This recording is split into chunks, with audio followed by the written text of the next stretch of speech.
Ouais, donc je vais vous parler, en fait, je vais vous raconter un petit peu l'histoire de nos 10 dernières années à la mise en place d'une chaîne d'industrialisation de notre soft pour permettre à nos utilisateurs, qui sont les usines logicielles, les gens qui vont développer, de pouvoir disposer d'outils pour pouvoir travailler. Alors vous voyez là l'image, on est dans un canot, c'est un peu une exploration. Quand on démarre, on ne sait pas trop où on va aller. On démarrait plutôt dans notre esprit sur un espoir de pouvoir arriver à la fin à ce qu'on est vraiment arrivé à faire maintenant, et ça continue, à mettre en place une usine automatisée où finalement les projets vont démarrer, vont avoir une marketplace avec des outils sur lesquels ils vont pouvoir développer leurs projets, un Jira, un Artifactory, une Forge, Jenkins, etc. Et ça a été un petit peu long. Alors je vous rassure, mettre tout ça en place, vous le verrez, ça ne fait pas 10 ans techniquement. On n'a pas besoin de 10 ans. Par contre, mettre en place ces outils-là, c'est beaucoup de travail en termes de gestion du changement, en termes d'accompagnement des utilisateurs, en termes de mise en place de cycles de formation, etc. C'est pas simplement, voilà. À la limite, quand on a mis en place les outils techniquement, on a fait le plus facile, et après, c'est un peu plus, c'est là que ça se complique. Alors, voilà, donc moi je m'appelle Olivier Billard, je travaille alors il y a une petite faute, c'est plus 15-16 ans dans le développement, l'architecture. Je travaille Orange Applications for Business, donc je suis plutôt profil développeur Java, architecte logiciel, avant d'arriver à maintenant piloter le programme de support au delivery, c'est-à-dire à la production chez nous.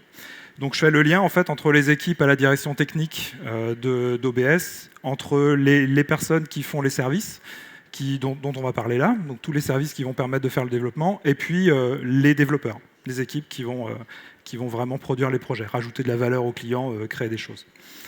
Les missions principales de la direction technique chez nous, c'est de travailler sur la stratégie technique de l'entreprise. C'est de gérer la partie production, delivery, donc ça, c'est des choses dont on va parler maintenant. Et puis aussi gérer les stratégies avec des partenaires, des éditeurs supplémentaires, et puis travailler à l'industrialisation de notre développement. Ce petit slide, c'est pas pour vous faire de la pub ni pour vous vendre quelque chose, c'est vraiment très important quand on met en place un outillage dans une entreprise, de bien savoir dans quel contexte on est. Est-ce que c'est une start-up? Est-ce que c'est une grande entreprise? Est-ce qu'il y a beaucoup de développeurs? Est-ce qu'il y a beaucoup d'environnements, d'écosystèmes logiciels différents? Donc c'est vraiment là pour vous montrer à peu près dans quel cadre on travaille.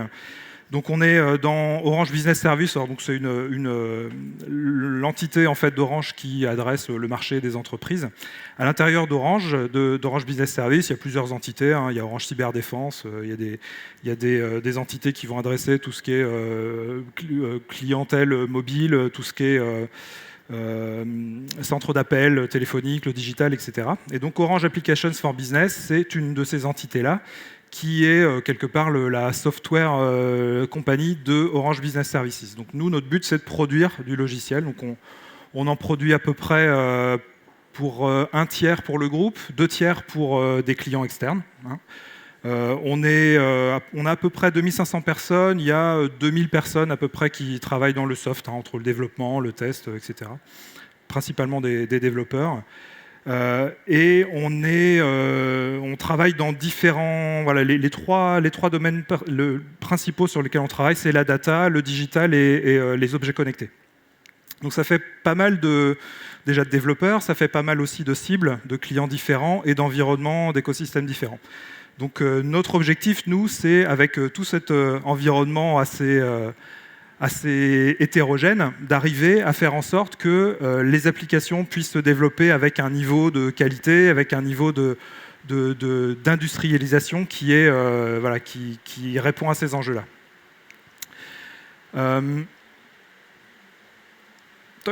Bon, je vous apprends pas que le logiciel maintenant il est partout. On a des logiciels dans les voitures, on en a le réseau, c'est du logiciel maintenant avec les software defined network. On a du soft dans les machines qui font la cuisine. On a du soft dans les frigos, on a du soft un peu partout.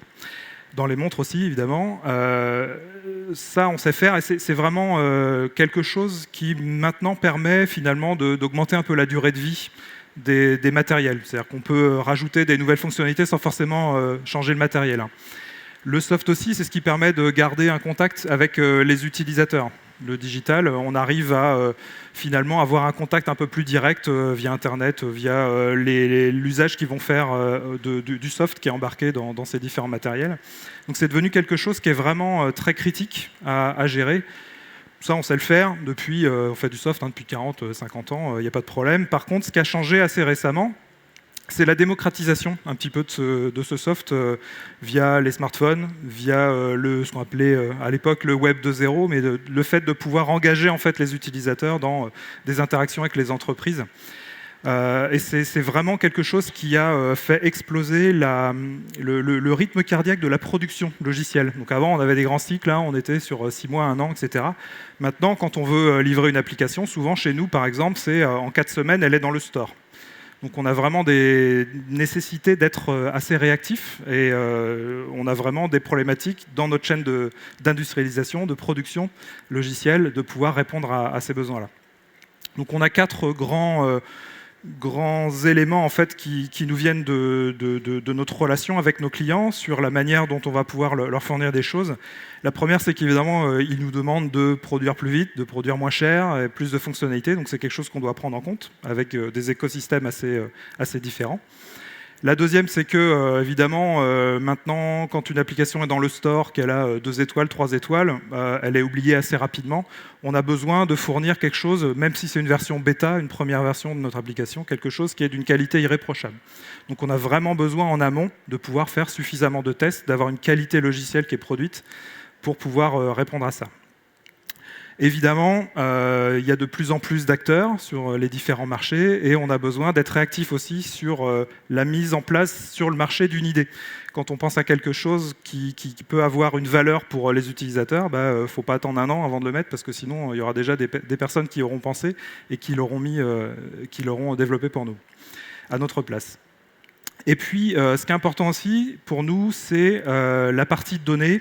C'est-à-dire que si on n'est pas capable de savoir comment nos utilisateurs utilisent ce qu'on va leur fournir, quel est leur usage, quel est leur besoin, on va louper quelque part la réponse qu'on va pouvoir leur donner. Donc c'est important de capter finalement, sous la forme de données, l'usage et ce que font les utilisateurs des applications, alors avec toute l'anonymisation et qui va bien, mais pour pouvoir finalement offrir un service qui va répondre vraiment aux besoins. Alors tout ça, ça se fait avec 3 grands piliers, c'est comme ça que ça a commencé.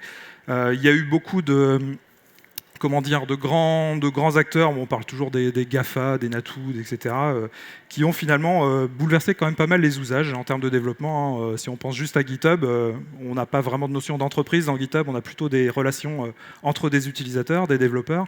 Donc on a centré sur beaucoup de ces usages-là, au niveau du développement, l'expérience au niveau de l'utilisateur, autant au niveau de ce qu'on va livrer aux clients que ce qu'on va finalement nous-mêmes utiliser comme outil. Ce qu'on a un petit peu moins anticipé, c'est que finalement, quand ces acteurs-là ont mis en place des outillages, ils ont mis en place aussi des plateformes techniques qui permettent de les manipuler. Et donc, ces plateformes, il faut réussir à les intégrer assez facilement, les différentes plateformes de ces différents types de production. Et si on n'utilise pas des outils en commun, si on n'utilise pas des pratiques, si on ne partage pas un petit peu les choses et qu'on ne capitalise pas, finalement, on a simplement des petits silos de projets qui vont monter en expérience sur des choses, mais on ne va pas pouvoir les partager avec tout le monde. Donc ça, c'est vraiment important, cette partie Tools and Practice. Et donc, pour pouvoir, nous, notre besoin, c'est d'adresser à peu près 2000 utilisateurs. Alors, on va arriver cet été, Orange Business Service, il y a des entités qui vont un petit peu fusionner. On va plutôt arriver à la fin de l'année à environ 5000 utilisateurs donc, de notre chaîne d'industrialisation. Donc, on a besoin, finalement, de faire en sorte que nos utilisateurs puissent disposer d'outils qui leur permettent d'être efficaces dès le début. Donc quand on a un projet, je ne sais pas, de 1000 jours, 2000 jours, c'est assez simple, finalement. Enfin, passer quelques jours à mettre en place un Jenkins d'intégration continue, du déploiement, etc., un Jira ou un Mantis ou ce qu'on veut pour gérer les tickets, finalement, dans l'épaisseur du trait, ça passe assez bien. Par contre, Si je vous recite l'application qu'on veut déployer 4 semaines après dans un store, si on a besoin de passer quelques jours ou une demi-journée, quelques heures à mettre en place un environnement, c'est tout de suite un petit peu plus compliqué, surtout si ça ne se passe pas bien du premier coup.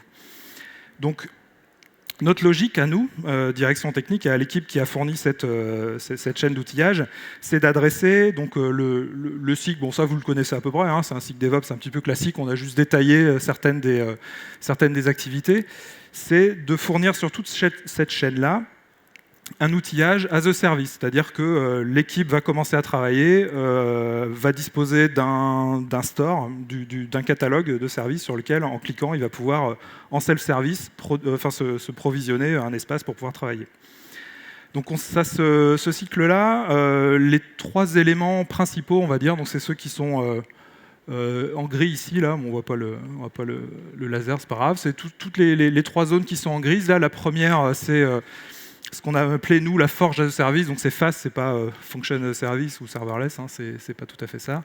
C'est la mise en place en fait, d'instances de Jenkins et Sonar en mode SaaS à disposition des équipes qu'on va pouvoir provisionner au démarrage du projet et qu'on va maintenir nous-mêmes en termes de montée de version, de gestion de compatibilité des plugins, etc.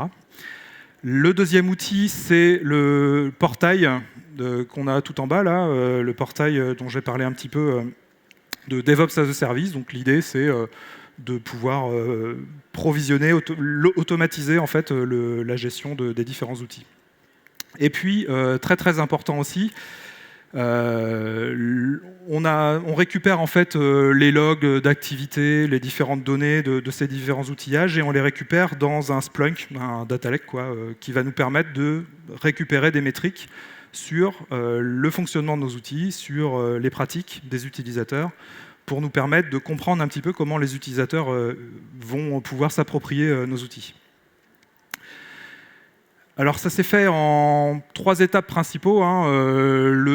La partie plutôt outillage, après la partie monitoring et après plutôt la monitoring des pratiques. Le début c'était assez simple en fait. Le directeur technique qui était mon boss à l'origine était allé voir le DG en disant bah voilà ça fait plusieurs années que on observe que quand un projet veut commencer à travailler, cette phase qu'on appelle maintenant un peu le sprint zéro, c'est-à-dire d'être prêt à développer, avant d'être prêt à développer vraiment ce qu'on veut faire au niveau du projet, mise en place de l'outillage, des workflows de gestion de tâches, enfin ce genre de choses, ça prend du temps. Et multiplié par environ, là on a à peu près 400 ou 500 projets en parallèle, ça fait que ça commence à faire une certaine somme pour l'application. Et puis bah, des fois, c'est pas forcément monté selon le niveau d'expertise des équipes au même niveau de qualité et au même niveau d'aspect pratique en fait, pour l'équipe. Donc notre directeur technique a demandé de pouvoir justement passer cette somme-là, qui commençait à faire un gros chèque, en investissement pour essayer de remédier un petit peu à ça et de fournir plutôt des outils d'entreprise.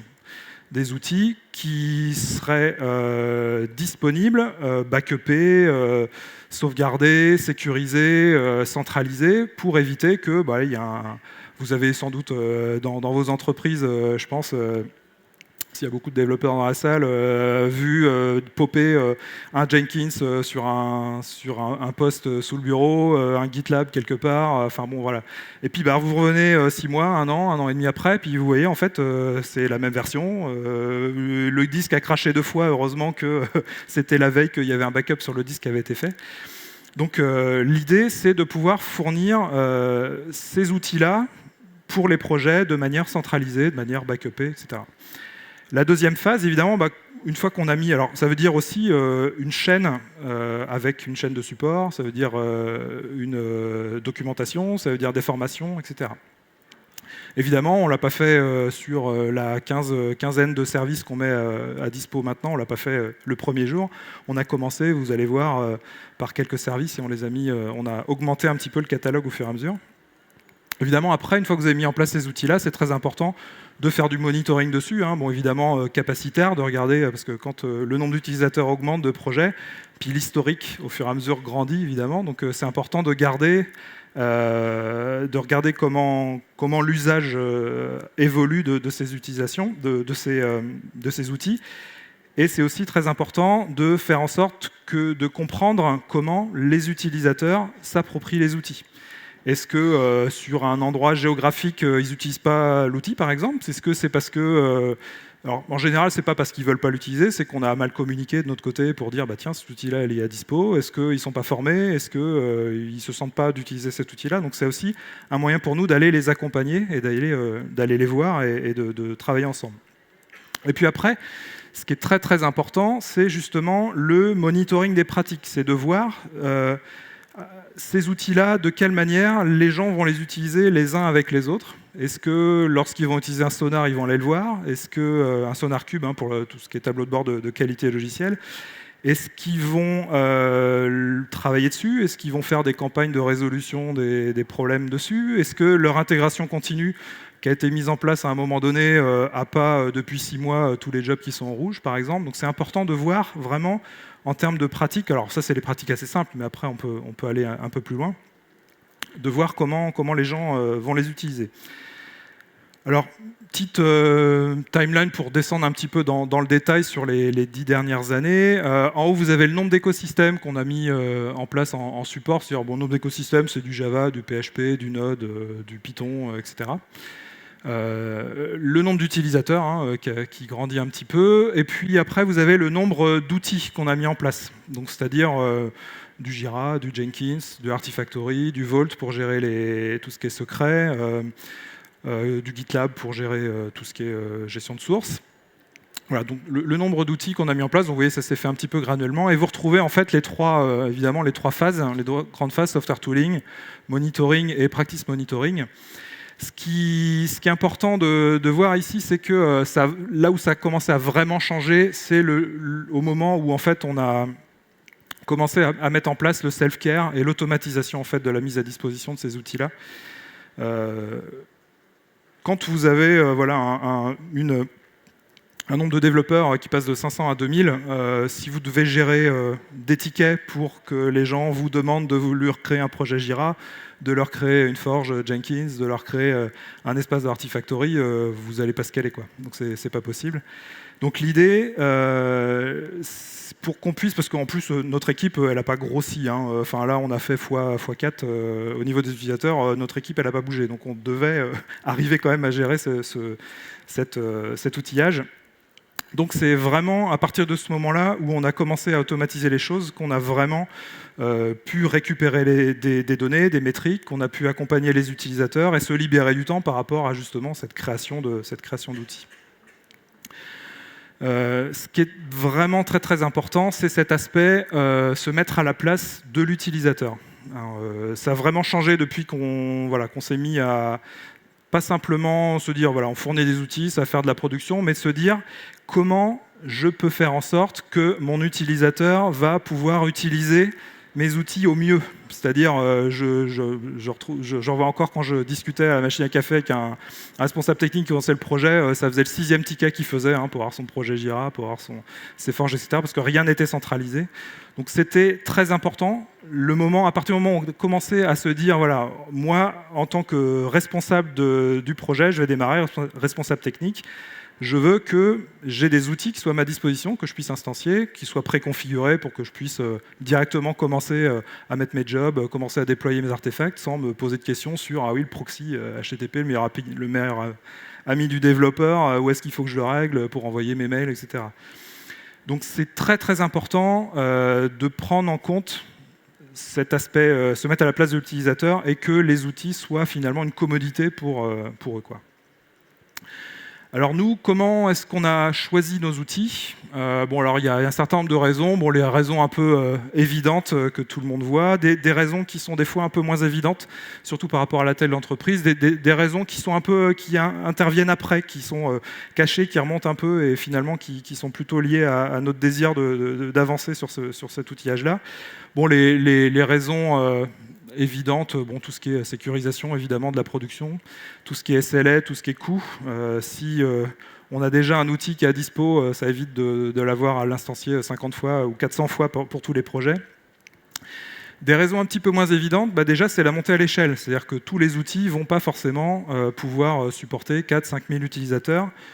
La mise à l'échelle, c'est pas forcément simplement mettre une infra un peu costaud pour supporter toute cette charge-là. La charge et la montée à l'échelle, c'est aussi le support, c'est aussi les formations, c'est aussi la documentation, c'est aussi de faire en sorte que finalement cette notion de service n'est pas simplement d'outil, il est vraiment implémenté jusqu'au bout. Alors des raisons, bon après ce qui est aussi important, c'est est-ce que les outils qu'on va pouvoir mettre en place vont nous apporter, vont nous permettre de développer des pratiques, d'accord ? Ou est-ce que c'est un outil finalement qui est assez limité ? On a vraiment besoin d'avoir des choses qui nous permettent de partager, de capitaliser des choses avec les développeurs. Dans les parties plutôt cachées et plutôt qui remontent en fait ensuite, on a ce besoin d'être vraiment d'être obsédé par le cas d'utilisation des utilisateurs, quoi. Nos utilisateurs, c'est les développeurs, hein, les équipes qui vont produire. C'est comment on peut faire pour que ces utilisateurs-là puissent disposer de ces outils-là avec le moins de what the fuck possible, quoi. Okay ?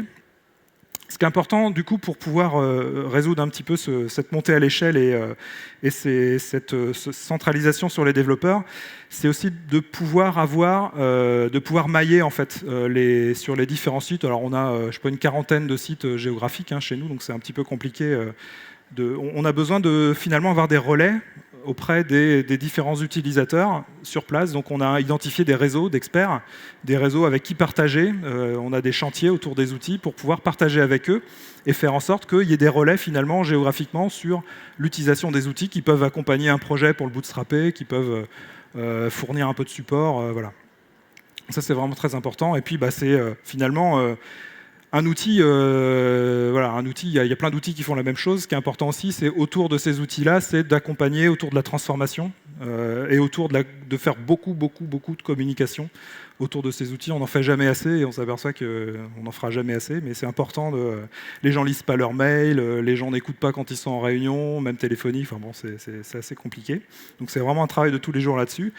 Et puis, lorsqu'on va vouloir faire un choix d'outils pour l'intégrer, parce que pour l'instant on aura des outils qui ne répondraient pas à certains besoins. On a aussi quelque chose qui est lié un peu à notre ADN au niveau de l'équipe. On a besoin d'avoir un outil qui soit plutôt standard, qui soit ouvert, parce que justement on va vouloir intégrer ces API dans notre automatisation pour pouvoir créer des espaces, provisionner des utilisateurs, etc. On a besoin d'avoir des outils qui nous permettent finalement d'avoir des capacités d'intégration dans notre chaîne pour pouvoir continuer à mettre en place cette chaîne, de faire grossir cette chaîne. Bon après évidemment, côté Orange, si en plus dans le groupe il y a des accords financiers avec des éditeurs pour pouvoir avoir des prix intéressants, c'est toujours mieux évidemment. Après, quand on est dans une entreprise de 2000 développeurs, trouver des gens qui ont des bonnes idées pour développer des trucs, il n'y a aucun souci, on va toujours en trouver. Pour développer des bonnes idées. Par contre, à un moment donné, quand on a trop de bonnes idées qui sont développées, qui sont utilisées par les gens, ça peut créer de la dette aussi. Donc il faut arriver à faire la différence entre je veux me faire plaisir pour faire un outil et finalement ça va apporter de la valeur dans l'usage que les gens vont faire de mon outil. Donc il faut faire attention à ce syndrome-là, not invented here, parce que c'est quelque chose qui risque de vraiment vous coûter de la dette. Par contre, si vous avez le sentiment qu'il vous manque quelque chose et qu'un outil va vraiment répondre à un besoin, ça, il ne faut pas hésiter à l'implémenter. D'accord ? Évitez d'avoir 50 outils à maintenir, mais il y a des choses qui sont vraiment très importantes. Quand ça n'existe pas et que ça peut vraiment répondre à un besoin, c'est important de mettre en place. C'est ce qu'on a fait, nous, pour un certain nombre d'outils. Alors, les deux principaux, notamment, que je vais vous présenter là. Le premier, c'est le portail, donc DevOps as a Service. Donc, c'est un portail, en fait... Notre cas d'utilisation, c'est on a un développeur, enfin un responsable technique qui va commencer un projet, donc il va se connecter à ce portail-là, donc il va avoir accès à la documentation des outils, au support de formation, il va avoir accès à la météo des services pour savoir si tout va bien, si les instances sont up. Et puis il va déclarer une enveloppe technique dans ce portail-là. Dans cette enveloppe technique, il va déclarer les utilisateurs qui vont intervenir sur le projet. Et puis là, il va avoir accès à une marketplace, un catalogue, qui va lui permettre d'instancier les outils.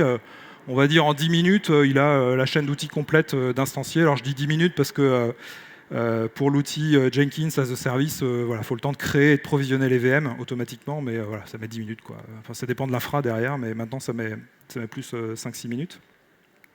Mais on a comme ça à disposition un outil. On veut un projet Jira, en 6 secondes, on a un projet Jira, et les utilisateurs qu'on a déclarés dans le portail sont provisionnés en fait dans ce projet-là. Donc on utilise tous les API des différents outils pour pouvoir justement communiquer avec les outils, provisionner les espaces, provisionner les utilisateurs.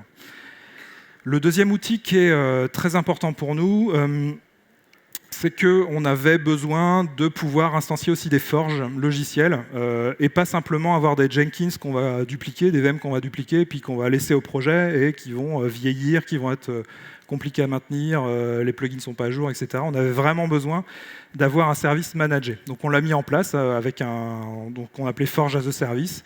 Donc on a finalement un cloud OpenStack local sur lequel on a un orchestrateur qui va créer des instances Jenkins et piloté par le portail de provisionnement. Donc on peut raccrocher comme ça des esclaves différents. Donc c'est en archi maître-esclave classique Jenkins. On a des esclaves sur lesquels on a déjà mis la toolchain PHP, CC++, Java, etc. Et quand vous êtes dans Jenkins, il y a un plugin un peu spécifique qu'on a fait en plus qui va rajouter des wizards de création de jobs, par exemple. Lorsque vous voulez déployer sur des applications, sur des infras, un job qui va vous permettre de tester au niveau de vos flux, si tout passe bien, par exemple, et faire un ticket pour faire des demandes d'ouverture de flux. On a aussi un catalogue d'outils préinstallés, des recettes, qui sont installables en 2 clics, quoi, un client Docker, un client Ansible, enfin voilà, ce genre de choses. Donc tout ça, c'est géré, managé par l'équipe de la direction technique. Les utilisateurs n'ont pas un accès SSH au niveau des machines, parce que ça sera un petit peu compliqué à gérer et à mettre à jour. Par contre, ils sont administrateurs de leur Jenkins, ils peuvent installer des plugins, ils peuvent faire ce qu'ils en veulent. Évidemment, lorsqu'on est sur un nombre d'utilisateurs, de projets importants, on est à 400-500 projets live, on va dire, en permanence, et puis 2000 développeurs, c'est un peu compliqué de les suivre tous en même temps. Donc on a besoin de récupérer finalement de l'information, du feedback sur leur utilisation. Donc c'est là qu'intervient notre data lake. Alors on avait trois objectifs principaux en fait quand on a mis en place ça. Bon, le premier, c'est le monitoring des outils, donc savoir si tout se passe bien, et des SLA. Et puis après, on voulait justement pouvoir voir de quelle manière étaient utilisés nos outils et de quelle manière ils pouvaient répondre en termes de qualité, de productivité au projet. Voilà. Si vous mettez des outils qui ne sont pas utilisés ou mal utilisés, ça ne sert pas à grand-chose. Donc il faut pouvoir avoir des métriques qui permettent d'identifier les difficultés et puis d'aller voir les projets pour les accompagner. Donc nous, on n'est pas dans une optique d'aller les fouetter, ce n'est pas notre rôle du tout. Par contre, d'identifier les difficultés, d'aller discuter avec eux et proposer des accompagnements, c'est dans nos missions. Donc voilà, ça nous permet de mieux connaître finalement nos utilisateurs. Voilà. Donc cette mise en place de métriques, donc on récupère en fait au niveau des bases de données, au niveau des appels d'API, de tous les outils, des métriques et on les récupère dans un Splunk. L'avantage de Splunk, dans notre cas, par rapport à ELK, à Elasticsearch, c'est qu'on peut avoir un modèle de données qui est finalement très versatile, qui est très mouvant, alors qu'avec Elasticsearch, on va plutôt devoir créer notre mapping de données au début et puis essayer de caler les données sur ce mapping-là, donc c'est un peu plus compliqué à gérer. Nous, on va directement lui donner à manger nos outils et puis on va les gérer après. Et puis, fournir des outils sans fournir du support, sans fournir des formations, finalement, c'est à peu près la garantie qu'on ne pourra rien en faire. Donc on a, ces 3 dernières années, là, on a donné pas mal de formations, on a des formations internes qu'on va donner. On a fait ce qu'on appelait des roadshows, donc pour discuter un petit peu de nos outils et les présenter. Donc c'est beaucoup de communication, c'est un travail vraiment très important là-dessus, beaucoup de tickets.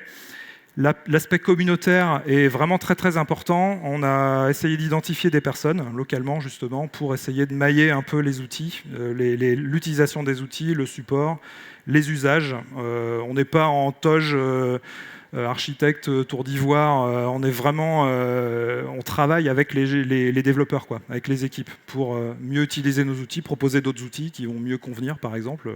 Voilà. Donc on travaille vraiment avec ces équipes de ce côté-là. Alors, j'ai plus beaucoup de temps, juste 10 petits feedbacks là-dessus, puis on pourra échanger après pour les personnes intéressées, qu'on en a retiré, nous, de notre côté, puisqu'on est vraiment dans le cadre d'un retour d'expérience. La première, c'est qu'il faut vraiment considérer les utilisateurs comme des clients. Donc, c'est vraiment ça qui a changé la manière de mettre à dispo les outils. Bon, après, c'est une équation assez complexe, en termes de paramètres, évidemment. Quelque chose qui est très important aussi, c'est que les utilisateurs qui vont utiliser en premier vos outils, c'est pas ceux qui vont vous poser des soucis, c'est ceux qui vont être très moteurs, qui vont lire la doc, qui vont tester les choses. Après, quand vous avez beaucoup d'utilisateurs qui vont arriver sur vos outils, apprêtez-vous à accueillir un peu la vague et puis devoir user de pédagogie, de formation, de documentation. Et c'est là que la chaîne de support va vraiment, vraiment rentrer en jeu, quoi. Si vous n'êtes pas capable de supporter finalement la vague un peu plus importante d'utilisateurs, vos outils vont pas être utilisés. Donc ça, c'est vraiment quelque chose de très important. Donc évidemment, les services, c'est du full DevOps de notre côté. Ça ne veut pas dire juste des outils, ça veut dire dans DevOps, il y a aussi les pratiques, il y a la culture.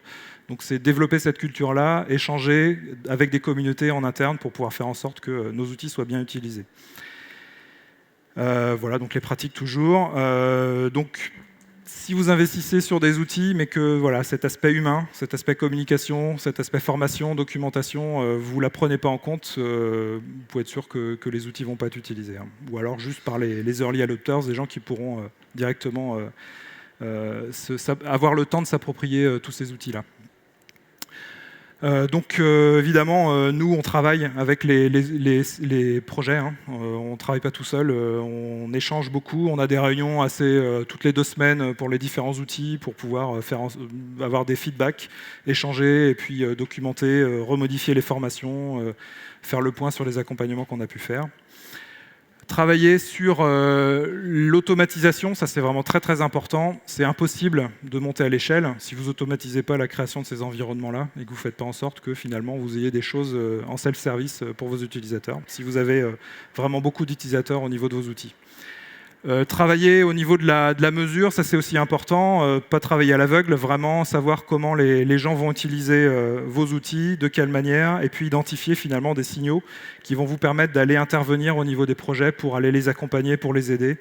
Ça c'est très très important, et maintenant qu'on met en place en fait des nouveaux outils, on va directement finalement les plugger à Splunk pour pouvoir récupérer très rapidement les outils et commencer à regarder comment c'est utilisé.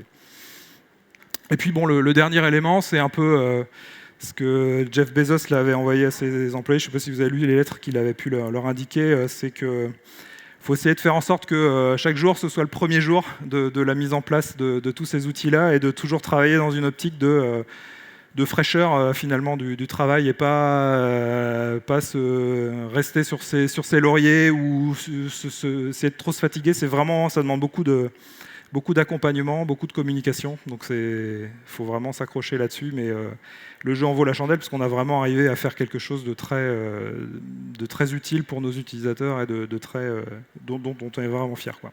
Donc si des personnes, tout à l'heure, parce que je vois que mon temps est terminé, veulent discuter ou une petite démo, je pourrais faire une petite démo tout à l'heure. Voilà. Mais là, je crois qu'on a terminé.